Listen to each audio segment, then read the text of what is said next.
Orientation. This video is about Tubos Reunidos, a Spanish manufacturer of seamless steel tubes, meaning steel pipes made without welded seams for demanding industrial uses. The company began in 1892 as Tubos Reunidos, and for more than a century it belonged to the industrial backbone of northern Spain. Its main plants were in Amarillo, Pamplona, and Trapagaran, places where a factory is not just a building, but a source of paychecks, apprenticeships, suppliers, and local identity. By early May 2026, that history had reached a courtroom problem. Tubos Reunidos filed for insolvency, a legal process used when a company cannot handle its debts normally and needs court-supervised protection or restructuring. Around 1,300 workers were tied to the group. The debt figure was about 263 million euros, and the most uncomfortable detail was that this did not happen after decades of visible decay. In 2023, Tubos Reunidos still reported a net profit of 3.8 million euros. So the central question is simple. How does a 134-year-old industrial company go from profit to insolvency in roughly 2 years after receiving a 112.8 million euro emergency public loan that was supposed to help it survive? Now, to understand the fall, we first need to understand why Tubos Reunidos mattered. The rise. Tubos Reunidos grew inside a part of Spain where steel, machinery, and export manufacturing were long-term sources of economic strength. Seamless tube production is capital-heavy. It requires furnaces, mills, skilled workers, energy, and steady demand from industries that need reliable metal components. That made Tubos Reunidos different from a speculative startup. Its value came from factories, know-how, and customers built over generations. The company survived wars, recessions, global competition, and shifts in ownership. By the 2020s, it was still operating 3 main plants and employing about 1,300 people. That number matters because every restructuring decision was not just an accounting exercise. A change in Amarillo or Trapagaran could decide whether hundreds of families kept their income. In March 2021, Francisco Javier Garcia Sanz became chairman of the board, the group responsible for oversight. That same year, during the COVID-19 pandemic, Tubos Reunidos received a 112.8 million euro emergency loan from SEPI, Spain's state industrial holding company, which manages public support for strategic companies. The logic was familiar across Europe.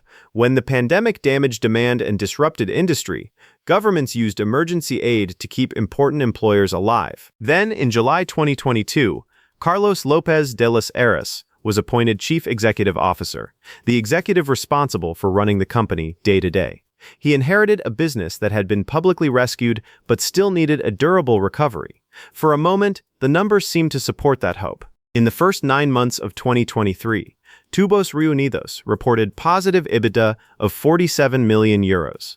EBITDA is a profit measure before interest, taxes, depreciation, and amortization, often used to judge how much cash a business can generate from operations before financing costs. By the full year 2023, the company showed a net profit of 3.8 million euros.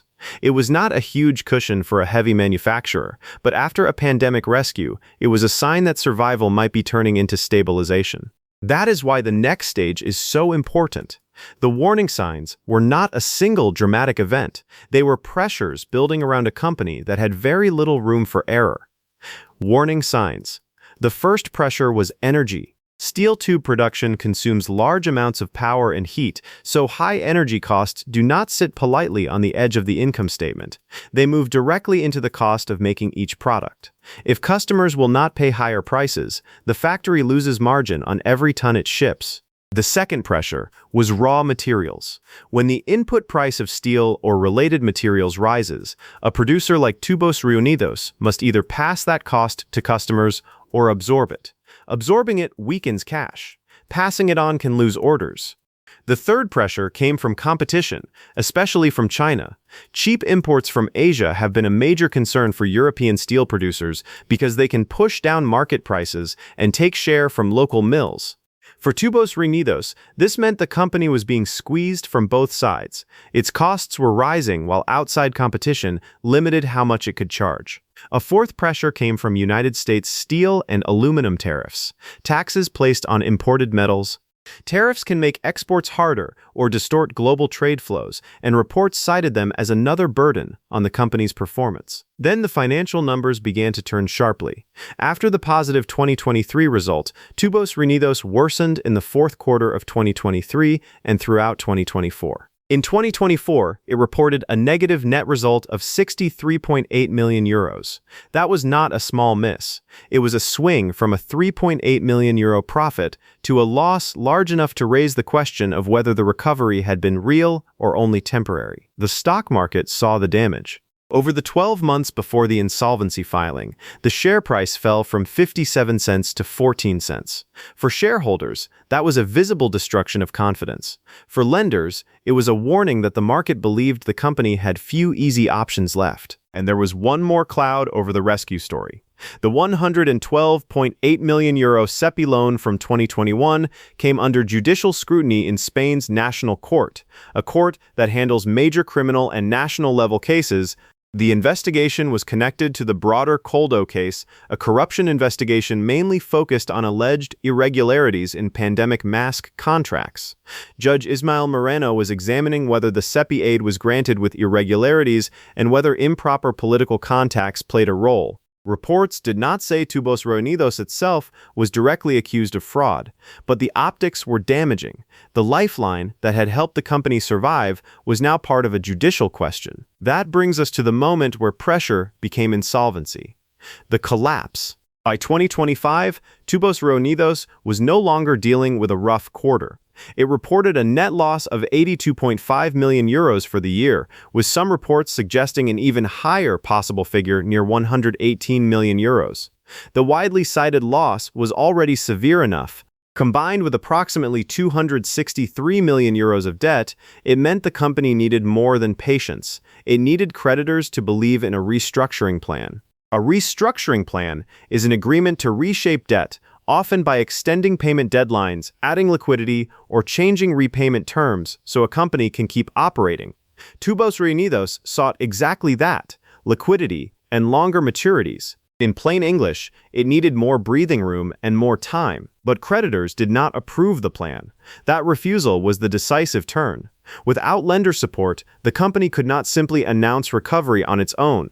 It had to enter insolvency proceedings in early May 2026. The legal work was handled with Uría Menéndez, a major Spanish law firm, and Jaime de la Vega, a partner at the firm, was noted as advising on the restructuring and insolvency process. Once the filing was made, the company entered a phase where several paths were possible: a viability plan, a sale or acquisition, or liquidation, which means selling assets and ending operations if survival cannot be agreed. For workers, the danger became immediate. Tubos Reunidos proposed an ERE, an employment regulation file, which is Spain's formal process for collective layoffs or major workforce adjustments.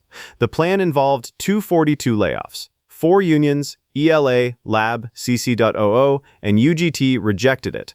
Protests followed in Orduña, Amurrio, and Bilbao. These were not abstract objections to a balance sheet.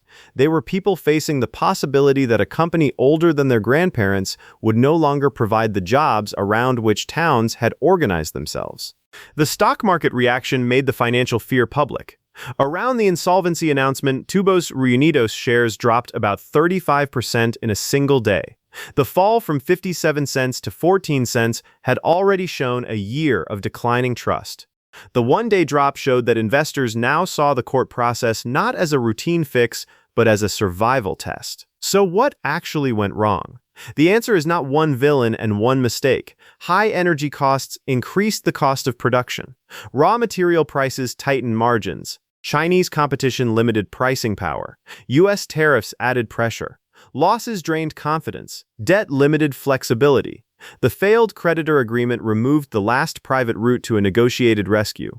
And the SEPI loan investigation added a political and reputational shadow over the bailout that once symbolized support. The result was a company that could still have factories, workers, customers, and history, yet lack the financial consent needed to keep moving outside court protection. Lessons.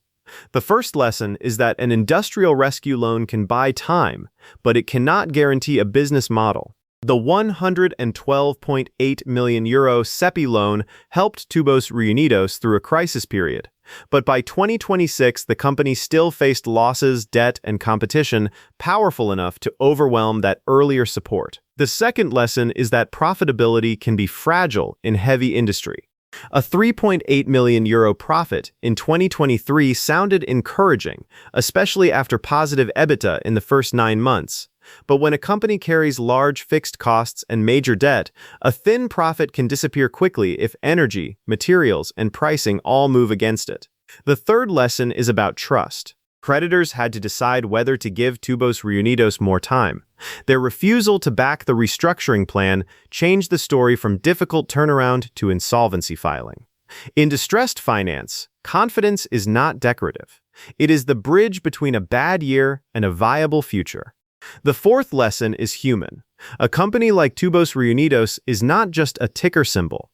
It is 1,300 workers, 3 plants, local suppliers, and towns where a layoff proposal of 242 jobs becomes a public emergency.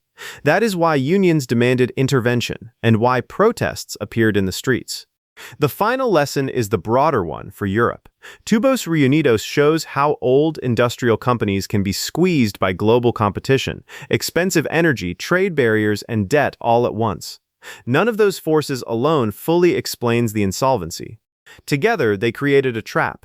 Rising costs, weaker pricing power, mounting losses, nervous creditors, and a rescue loan whose legacy became more complicated over time. The future of Tubos Reunidos now depends on the insolvency process.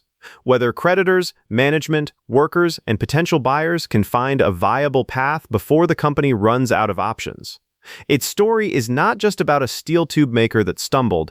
It is about what happens when a historic manufacturer receives enough help to survive one crisis, but not enough strength to withstand the next one.